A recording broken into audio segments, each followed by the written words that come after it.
Hello, in front of me I've got Madden NFl 25. In this video I'll show you trap run concept.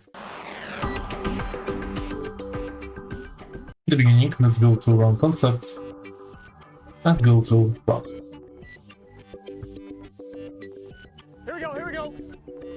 A trap run consists of a defensive lineman getting blocked by an offensive lineman or back from the opposite side of the ball. Notice the blocking matchups. The trap blocker should block the widest position defensive tackle. Snap the ball and watch the defensive tackle get trap blocked.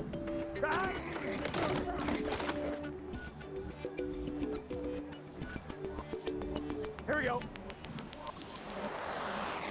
Here we go.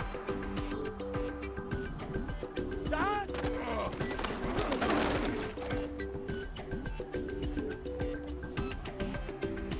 Here we go. Stop!